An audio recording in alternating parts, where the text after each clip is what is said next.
Okay, I think I'm set up here. I'll just wait and see if anyone shows up.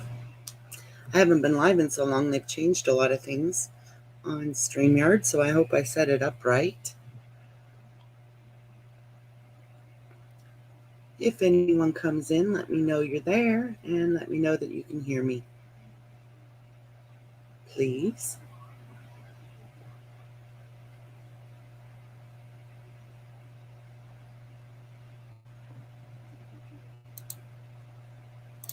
I'll go ahead and share this out on Twitter.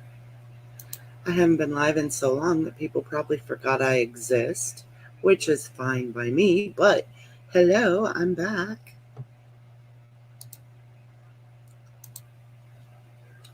All right, got that shared out on Twitter. There has been a lot of stuff going on YouTube that while I have not really delved into, I've seen enough to know that it's been a very toxic place to be, apparently.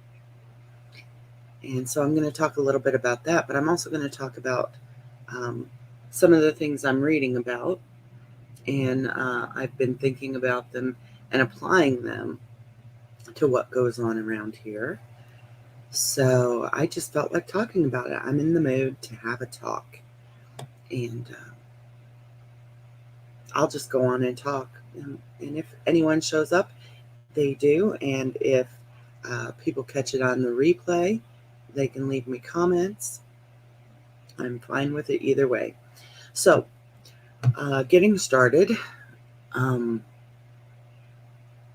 I've been reading a book that's recommended by another YouTube channel, and it's called Without Conscience. It's by Robert D. Hare, and it was recommended by one of the people on the behavior panel, is the name of the channel.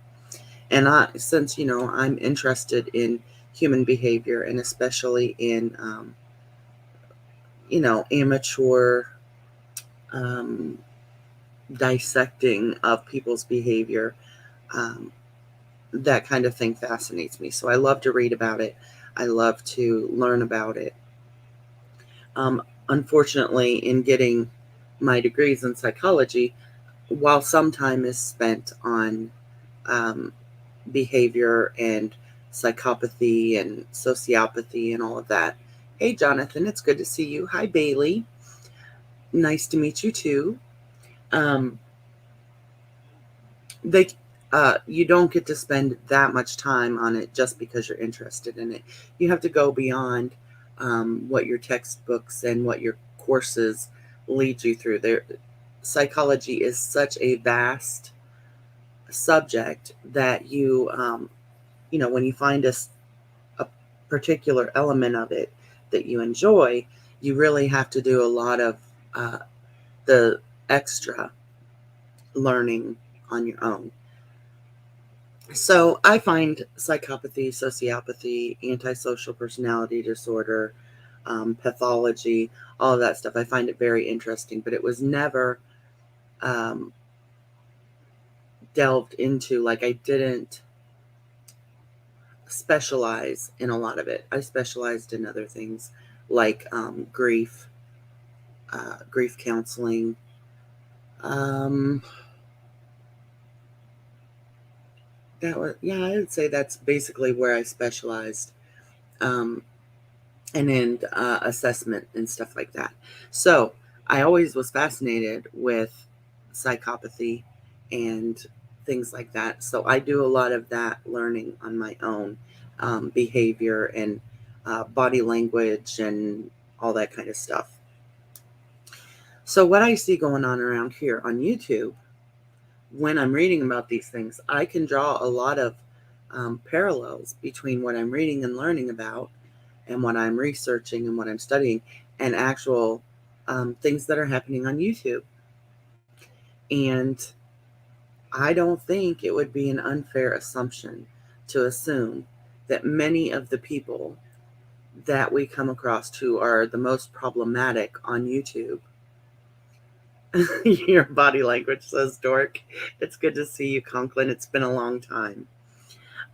Many of the people, though, that we come across who are the most problematic people that we encounter on YouTube, without diagnosing them, because of course you can't diagnose anyone online, and I wouldn't attempt to diagnose any of these people in real life anyway, even if I met them. Hello, Sea Angel. Hi, Uber. It's great to see you. Um, because, I would just not feel comfortable doing that. But I would say that it's not a long shot to say that we come across quite a few problematic people on YouTube who are sociopaths or psychopaths or have antisocial personality disorder. This is actually like an excellent hunting ground. Hey, Silver Wings, I've missed you. It's great to see you. Dorks are my people too. I love dorks. But YouTube is a wonderful hunting ground for people who want to find, to put it in a just blunt way, people they can victimize. And, and it's what's the word I want? It's not like victimizing people in real life. You can actually be a little more, it's not as tedious, and you don't have to spend as much time like physically pursuing people and pursuing opportunities to victimize them. Your victims on YouTube are already here. You don't even have to put pants on if you want to, victimize someone on YouTube. Where in the real world, if you are a psychopath or someone who suffers from antisocial personality disorder or sociopathy, in the real world, you would have to put on your shoes and put on your pants. And if it's cold out, put on a scarf and a coat and all of that. And then physically go out into the world and pray and prey on people and find suitable victims. Okay, but on the internet, you save a lot of time. Let's just say the internet is very efficient for people who are seeking people to victimize, because number one, because we don't feel like we are out where someone can physically harm us, we let our guard down a little bit. We forget to protect ourselves emotionally, and we become more vulnerable on the internet. The fact that you can't see me right now, but you can hear my voice, makes me feel a little more comfortable, because I know that my body language is not telling you that I am a good subject to victimize. While in the real world, you would have to look at someone's body language. Are they looking down when they walk? Do they not make eye contact with you? Do they kind of fold in on themselves like they're afraid or whatever? Hello, the truth. Hey, Sunnyside, it's good to see you. So you can't read my body language. You can't see whether or not I'm confident in myself. And so I feel a little less vulnerable in this state here, and I may give up some of um, the facts about me or things about my life more comfortably than I would if someone approached me in real life. So it's a great place here on YouTube, to find people who you are going to victimize. Okay, and like I said, it's efficient because you don't even have to go outside of your door. You can sit in your home where you're comfortable. You don't have to put in really much effort, because people come to the internet a lot of times for purposes of loneliness, or because they're already ill and they can't leave the house as much, or because for their own reasons, they're dealing with isolation because of depression or life circumstances or whatever. So a lot of people who come to the internet are already showing signs of being ready to become the victims of sociopaths, psychopaths, and those who have antisocial personality disorder. Hello, Judy. It's good to see you. Yes, Bailey, it makes it so much easier. It really does.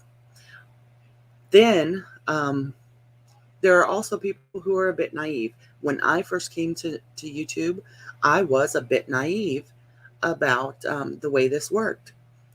Having never had a bad experience online, and actually the fact that I've had a very good experience with people I've met online did not prepare me adequately for what happens on a social media platform that works the way YouTube does. I met the love of my life online, and I've shared this story before, so it's already out there, and I'm not fearful of sharing it again. I met Luke online back before a platform of this caliber was available. Okay, where there wasn't much voice interaction at all. Everything had to be typed. It was in a chat room that was attached to a um, gaming site where we played board games. Very mid 90s to late 90s. Everything was text. It was, to us, it was like amazing, but nothing like it is today. And so after chatting and playing games and getting comfortable with Luke, we would talk on the phone occasionally. It took like 2 years for me to feel like, this wasn't a dangerous thing, that Luke was actually who he had portrayed himself to be, that we met in real life. So I felt like, I was checking off my safety list. Okay. Hello, coffee chat. Um, and when we met, it was a wonderful experience. We've been together now for over 20 years. Hey, Uni, it's good to see you.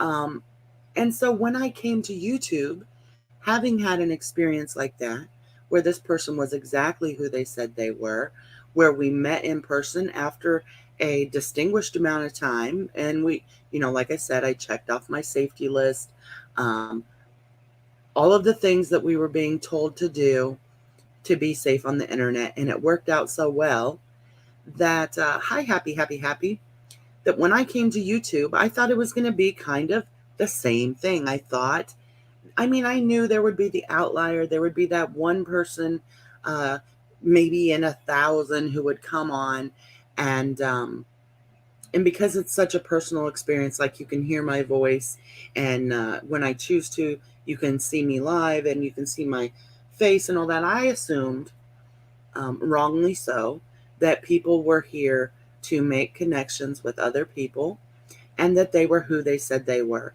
And my experience since I came to YouTube 4 years ago has been that probably less than 50% of the people that I have gotten to know are who they say they are. And that's frightening. I would have never, when I first came here, assumed that would be such a low percentage. I naively thought, okay, Uber, great. Get your chores done, and I hope you're feeling well. And I look forward to seeing you more often, hopefully. I've noticed that you've been back around YouTube, and that's wonderful. So I'll talk to you very soon, I hope. Um, what I also noticed is that the amount of people that, with that, like I said, without diagnosing anyone, I am certainly not uh, in the job of doing that online or anywhere for that matter. Um, but that there were more people who seemed to be here for um, malicious purposes than just to spread educational or entertainment type materials among other people who enjoyed that. Um, I was surprised by the amount of maliciousness that I found. And so I don't know if anyone else's experience matched mine, but I would say that there are probably a lot of people who were also surprised by the amount of deviant, malicious, and just downright um, despicable behavior that goes on here. And I think it's probably in all communities. But, my main experiences have mostly occurred in what has been um, labeled the drama community. And to be honest, I wouldn't even call it drama anymore. It's just the deviant community. Ageless, I'll probably cover that here very soon. You know me, I talk and talk and talk, and I get off on tangents. But if I don't cover that for you here very soon, please let me know. It really is the truth. It really is. And that's why I've been away for as long as I have. I got doing something else. I got learning and reading about other things, and I started. I've been binging biographies about people that I wanted to learn more about and stuff. And I was finding my social needs were being met other places. So YouTube was so toxic to me that I thought, if I'm meeting my social needs in other places where I am not at risk of being victimized daily by people who clearly have some issues that are deviant and malicious, then why would I not do that? You would think that anyone. I was pretty disappointed. I was too, Silver Wings. I really was, because it actually used to be kind of fun. Like, you could say something about someone in a fun or snarky way, and they would just say something about you back in a fun or snarky way. It never got down to, you're a piece of shit. Your husband is a piece of shit, and we're gonna call your employer. All that shit wasn't going on, and that's not fun. Apparently, it's fun for people who have deviant tendencies, because we see a lot of it going on, right? But it's not fun for people who don't have the desire um, to participate in maliciousness, and I don't. I don't have the desire to be malicious. I don't have the desire to affect anyone else's life. Um, I have, I feel that I have enough control in my own life that I don't need to boost my esteem by affecting other people's lives. And I will tell you that my idea is that these people who seem to get enjoyment or satisfaction out of having an effect in someone else's life, like causing someone else to lose their job, or causing someone to um, have a rift in their marriage, or having the police show up at someone's door. These things that affect a person's life, sitting anonymously on the internet and getting a thrill or some sort of uh, esteem from causing these traumatic events in other people's lives makes them feel important. But what I know about me is that I feel important already in my own life. And so I assume that there must be something missing from these people's lives that makes them think that they have to be important by asserting their energy into someone else's life instead of asserting their energy into their own lives. And they can sit all day and tell you that they love their life, and that they are up here and you are down there, and that they truly believe that they have the best life ever. They don't. And that's obvious, because if they did have such a great life, they wouldn't spend so much time trying to assert their desires onto someone else's lives. Actually, people who participate in that kind of activities most likely have no control in their own life, not because it's been taken away from them, but because the work it takes to have control and to affect your own life, you have to do that work. And it's so much easier to do work to destroy someone else's life or happiness than it is to do the work to improve your own life and relationships and your home. So they're taking the path of least resistance. They're not happy in their own life. They don't like the way things are going in their own relationships. But instead of applying some strict boundaries or tactics into their own lives to uplift themselves. They would rather assert their energy to degrade someone else. So when you're doing something like saying, I'm way up here and you're way down there, what you're actually saying is that I'm way down here, and you better believe that I'm going to bring you way down here with me. The analogy that I like to use with this is that everyone will go around and say, I absolutely hate a thief, right? Everyone can assert that there is nothing good about a thief and that they will not tolerate a thief and that stealing is wrong and being a thief is wrong and you are low, low, low if you are a thief. But there are a lot of people running around in our lives every day who are thieves, and we just don't label them correctly. There are thieves of joy. There are thieves of respect, self-respect. There are thieves of accomplishment. There are thieves of they can take everything from you. I can't think of the word I want right now. What is the word I want? Um, Dignity. Thieves of dignity, and they are all right here on YouTube with us every day. And these are the people who will steal anything that brings you joy. If you say that you've taken up a Zumba class somewhere, right? They're gonna and you're enjoying it. They're going to steal that from you.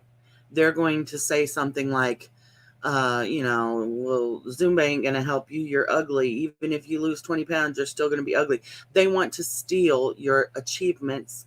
They want to steal your joy. They want to steal your accomplishments. And they want to steal your dignity as a human being striving to be a better person. Okay? Now, if it is true that everyone hates a thief, we need to start labeling these people for what they are. They are thieves. Yes, they can steal your peace. We've seen people actually uh, steal someone's job, not by taking it, but by calling employers. We've seen people steal people's reputation. We've actually literally had a thief steal people's money in this community. Okay? And people are still protecting her left, right, and center. And you can say, I don't even talk to her or whatever, but the fact that you will not say that she is a thief is still trying to soften the blow to her. I was brutally attacked by a mentally ill woman on June 2nd and broke my femur. Oh, quirky girl, I hate to hear that. I hope that that she's getting help and that you will get justice for that. Even legitimate thieves in the DC. Exactly, Silver Wings. Um, and most of them still won't say the words Silver Wings because they still want to soften that blow to her. The fact is, a thief is a thief, and it doesn't matter if you're stealing money from people, if you're stealing dignity from people, if you're stealing peace from people, if you're stealing someone's income by downing their product when you haven't even tried it, that is theft as well. And so these people have to have some kind of deviant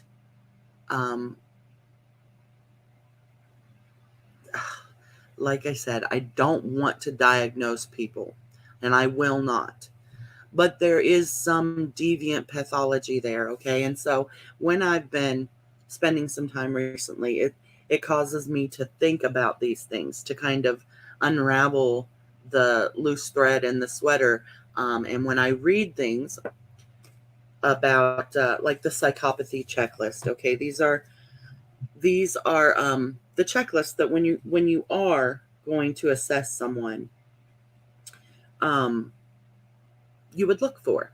Okay, and the psychopathy checklist has become kind of the standard because psychopathy is one of those things that even in the DSM and even in the current edition of the DSM, and that's the Diagnostics and Statistical Manual, um, it's really hard to do any kind of self-reporting.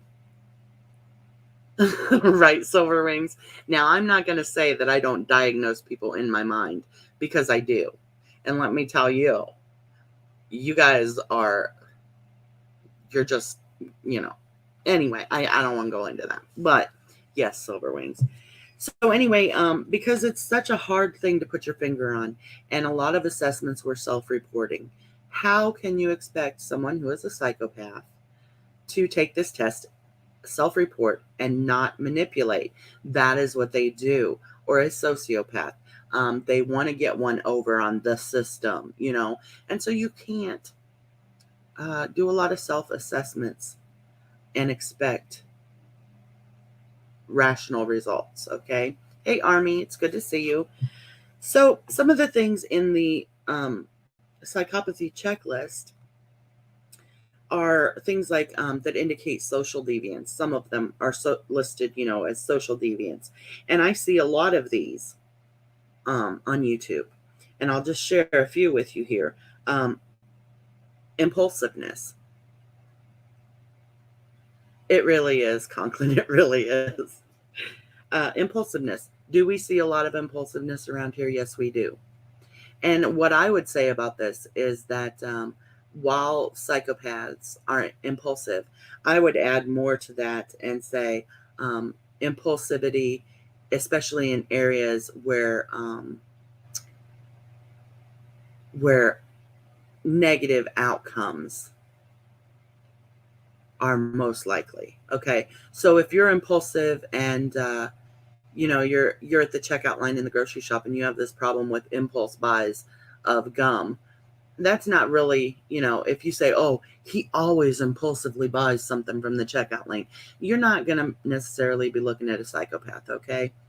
But psychology has designed those things to be attractive to people who are impulsive. That's why they're there at the checkout, because they know you're going to be standing there waiting in line, and they put all these things that can tempt you into an impulse buy.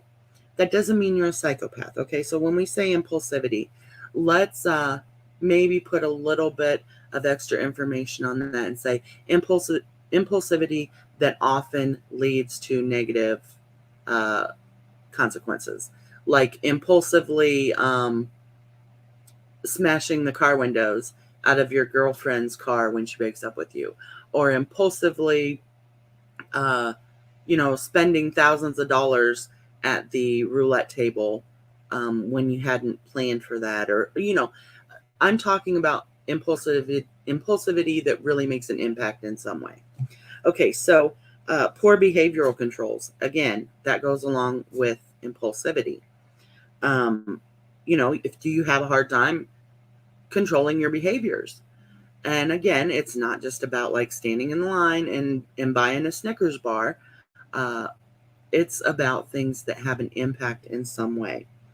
A need for excitement.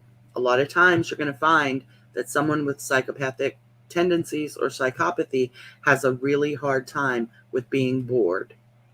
Um, there always has to be something, well, not always. For the most part, though, they will seek exciting activities, and it's believed that people with psychopathy have that need, and they actually they don't have much fear of anything, and so that's why they seek these risky behaviors or experiences. For instance, if you were to go to a zip line, okay, and you see the person who is standing at the edge, they want to do it, but they keep saying, you know, no, count to three, count to three. Do I go on three? Hold on, hold on. Let me just. That person is likely not going to fit the criteria for psychopathy. But the person who gets up there and, you know, the whole way up the stairs to the platform, you know, they are just getting more amped and more amped, and they don't even hesitate when it's time to go. They go, and it's their first time, and they show no fear. That person may run the risk of fitting other criteria for psychopathy, and it's because of this need to feel something, um, that they seek out these exciting experiences. Okay. Lack of responsibility. Right, silver wings. Do they show a lack of responsibility? In other words, is anyone familiar what is meant by locus of control? Um, and I'll just go ahead and tell you because it'll take too long for me to sit here quietly while I wait for people to answer. But there is an idea in psychology that there is a locus of control, and you either see your locus of control as internal or you see your locus of control as external. And people who take a lack of responsibility for their actions or their behaviors or the things that happen to them in their life oftentimes have an external locus of control. They say that things happen to them because of things like other people or fate or luck or whatever. But the control of what happens to them is outside of themselves. Therefore, when something happens to them, they don't take responsibility for it. Or when they behave in a certain way, it was someone else's fault. Okay.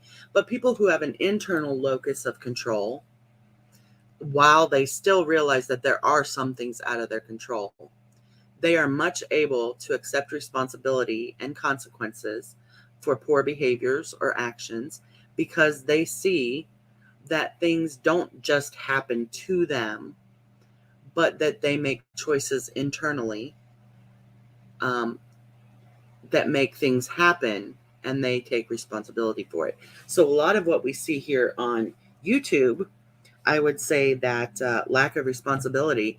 How many times have we heard people say, uh, you know, I only doxed her because she doxed me first? Okay, no, you absolutely had a choice of whether or not you were going to dox someone. Whether they doxed you first or not is not really the issue. Take responsibility for your actions because that is all you were in control of was your actions, and internalize that locus of control. Um, Externalizing your locus of control gives you a lot of excuses to not take responsibility for the things that you have done.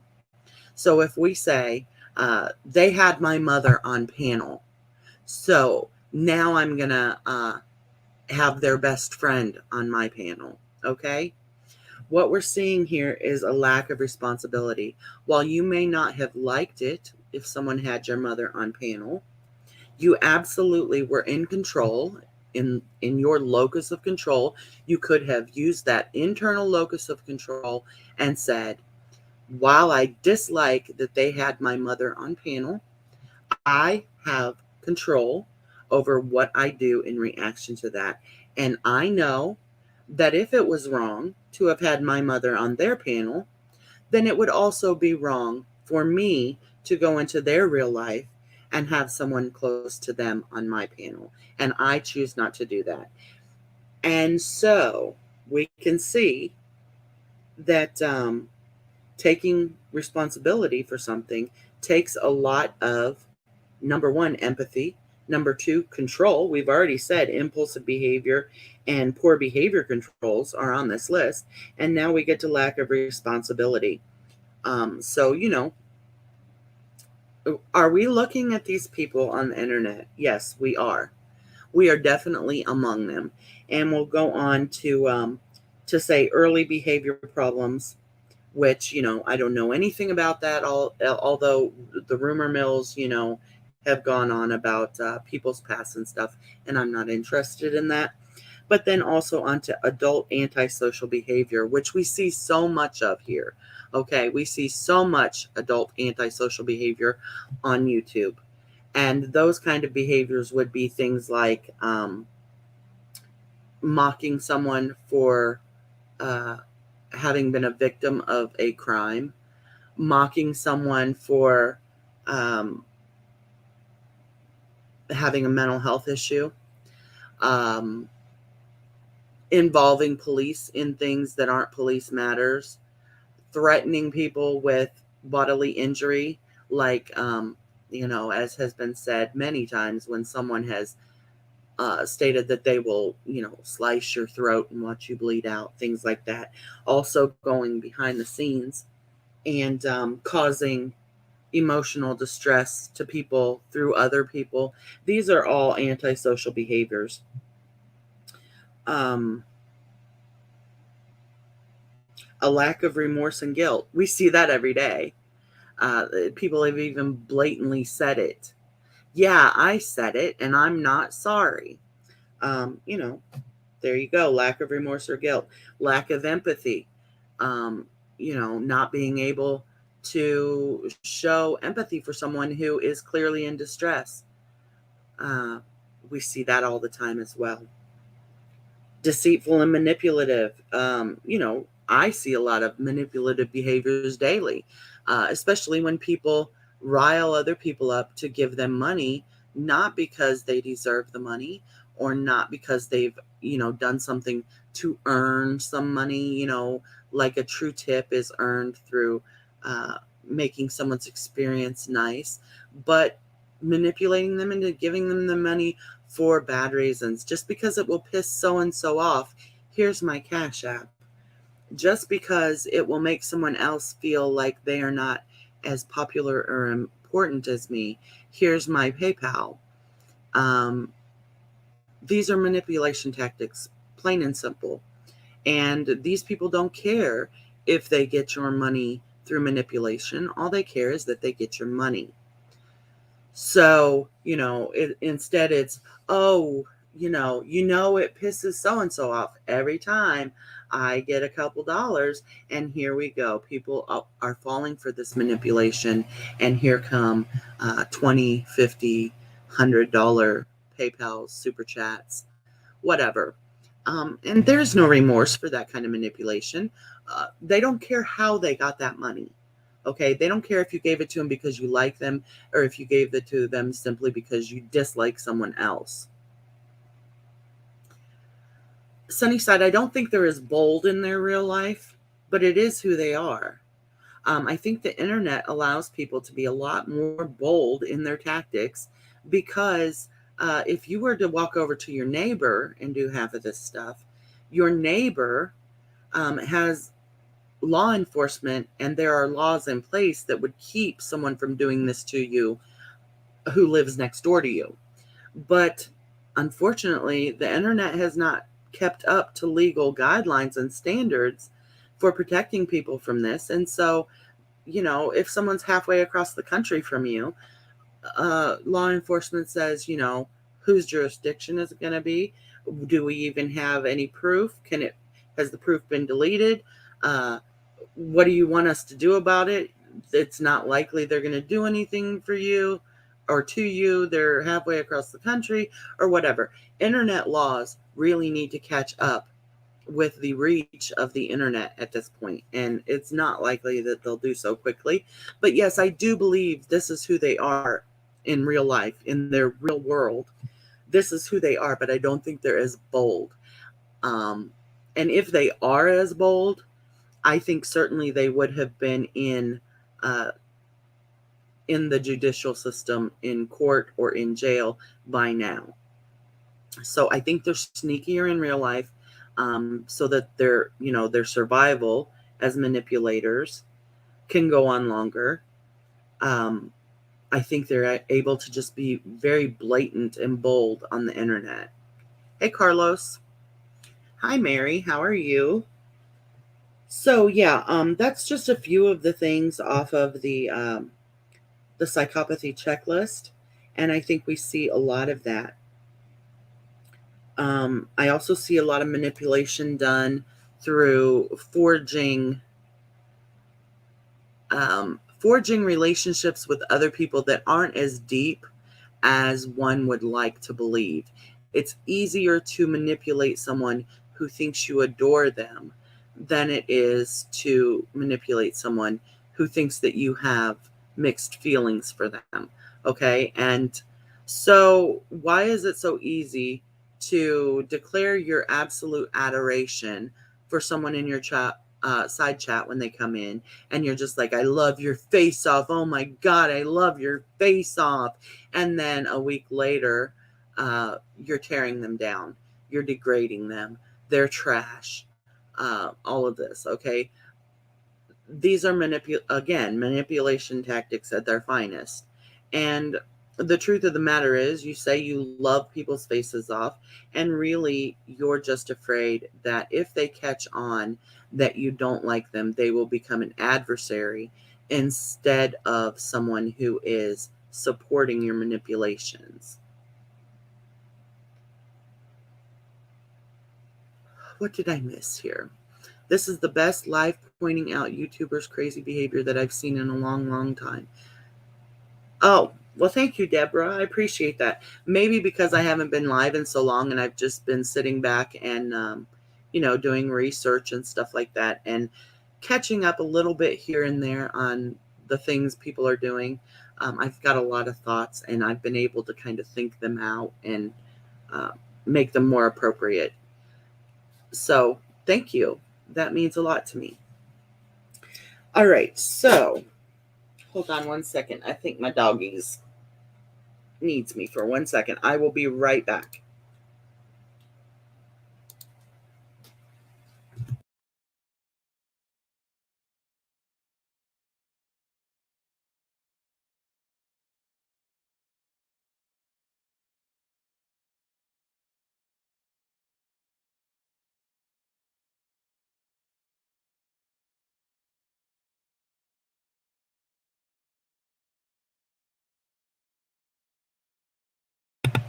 Okay, sorry about that. I am back.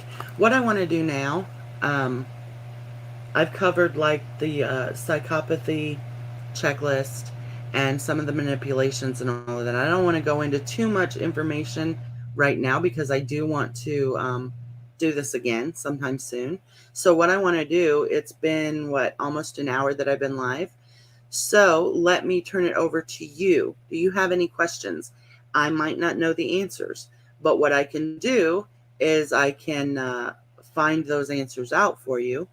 Or if I have some idea of the answers, I can share them with you. Did you hear about I did. I did hear about that, and it made me very sad. Les was one of the first chats that I was a regular in. When she was on very late at night every night. I used to go in there every night and watch her rock in her rocking chair, and we would talk and just have fun. And I liked Les very much. Um, it made me very sad to hear that. I think it does, Conklin, and I think that it's easier to spot the manipulators too when you yourself are in a healthy place. When I first came to YouTube, I fell for a lot of this stuff, and it's stuff that I should know. I have a master's degree in this kind of thing. These are things that I should know. How not to be emotionally manipulated by people, how not, what the red flags are and all of this. I knew all that. But because I was in a place of not only naivety, but also of grieving and all of that, I fell for a lot of shit. And, you know, we all are going to fall for it sometimes.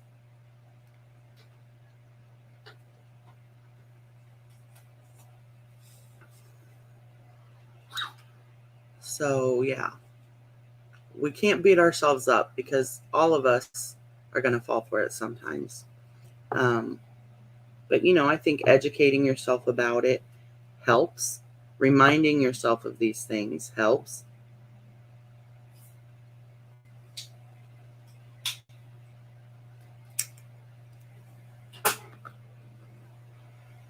So, does anyone have anything they'd like to ask about or have me talk about that they're curious about?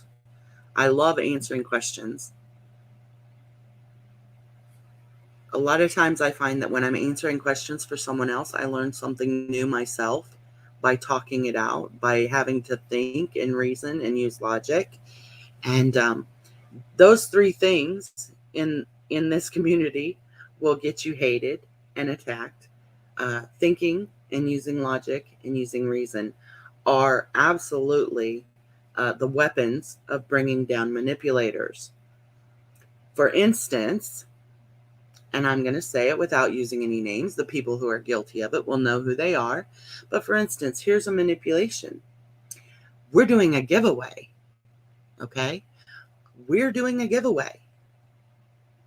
All you have to do is send them some money to get in the giveaway.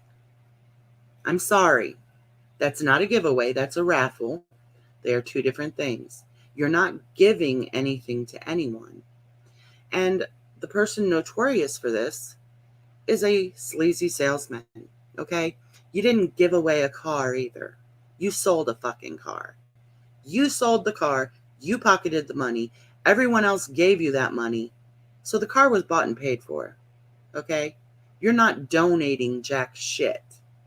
And I'm tired of these cons going on. And when people like me who use logic, reason, and thinking to point these things out, I become the victim of your attacks.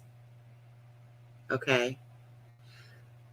Other people let you get away with that shit. I will not, because I think, because I am intelligent, and because I see through your cons.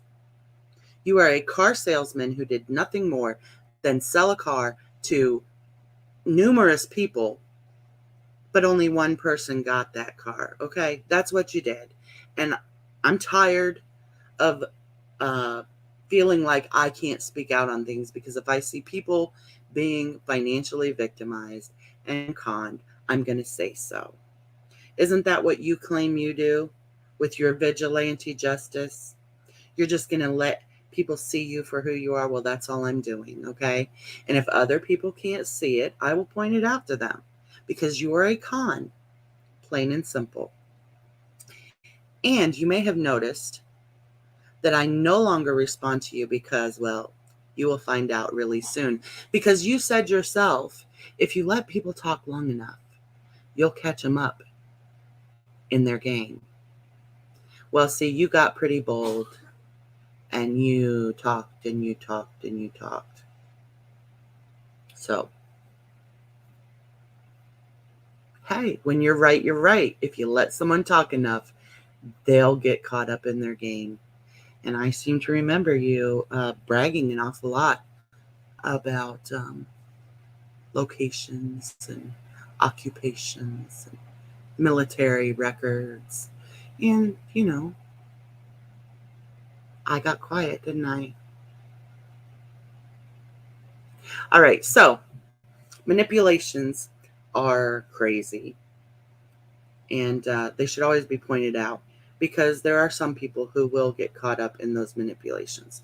Okay, Diane was good at it. Yes, she was very good at it. Sold her picture to get an entry in the giveaway.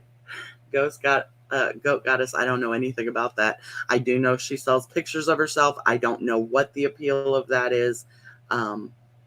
When you could just take a screen capture of her picture, I don't know.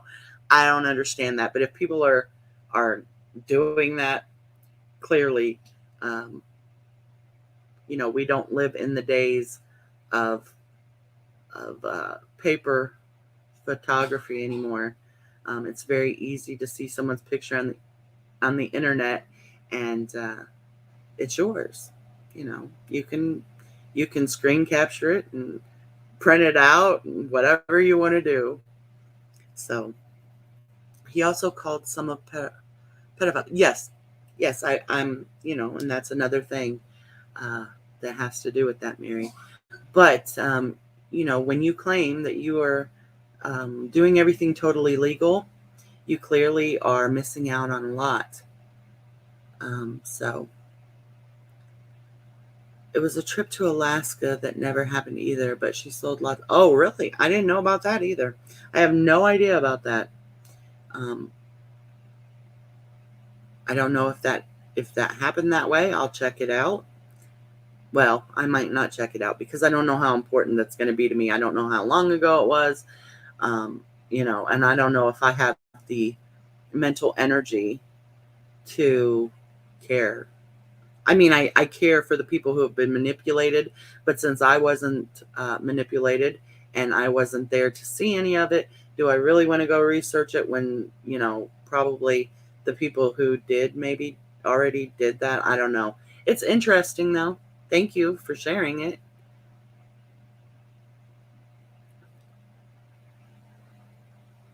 Yeah, and I think, pretty much a giveaway says that you're giving something away. Taking money for entries, that's called a raffle or an auction, uh, you know, in some areas. And, that's not a giveaway. You didn't give anyone anything. They bought tickets and they won. It's a lottery, basically, a raffle. So you're selling a watch, is what you're doing. Okay, you're selling a watch to 100 people or whatever, and only one person gets to own it. And that's how a raffle or an auction or a lottery works. Um, you sold a car. So, yes, they do silver wings. They really do. So, I had fun talking about this. I was really in the mood to talk. I haven't seen a lot of you in what, about a month now. Maybe I saw you like here or there in a chat, but I have not been around much. And I do miss a lot of the people that I see in my side chats. Um, it's good to see you again. And I want to do this again, so I don't want to go on too long today. He said if you pay $5, he will write your selected name on a car of someone you hate. Oh, how the reward. Oh my gosh, the reward of that.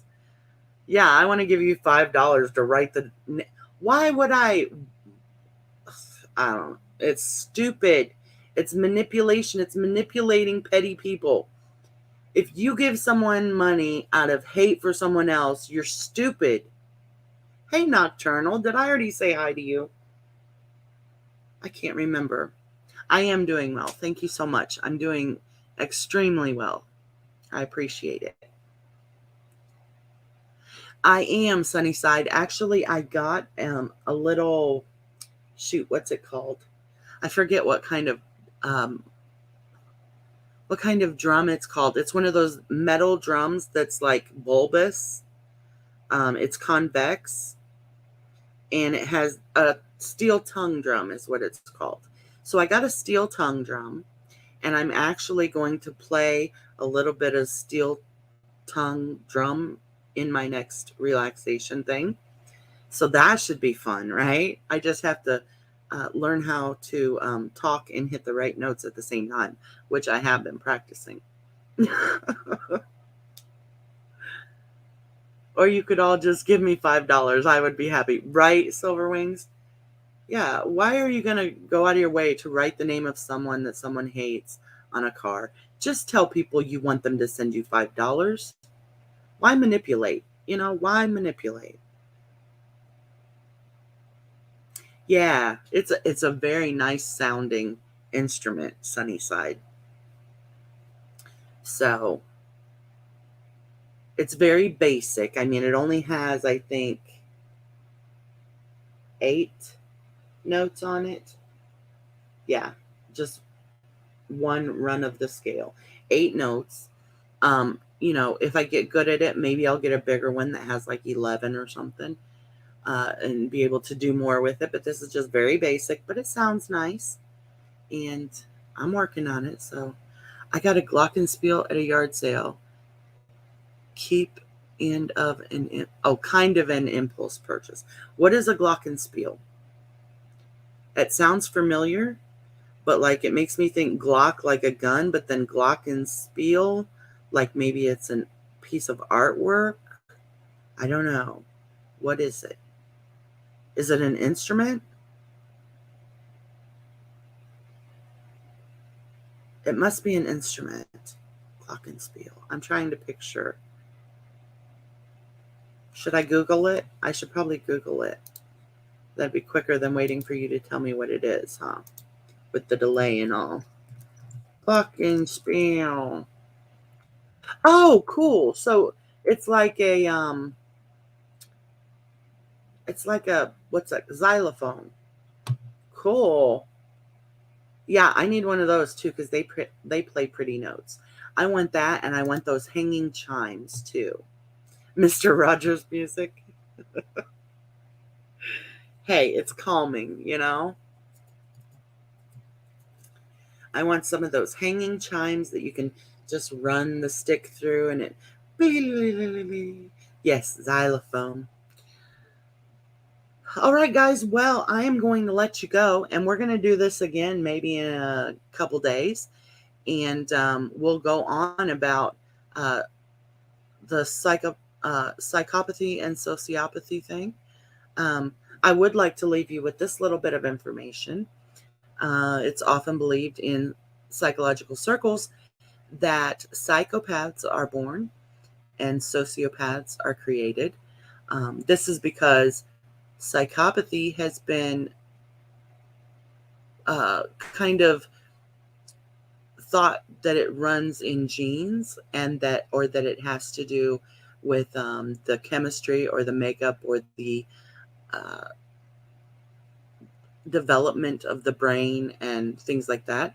Sociopathy, on the other hand, is more thought to be influenced by environment, by the way you're raised, by whether or not you are taught and learn empathy or compassion, things like that.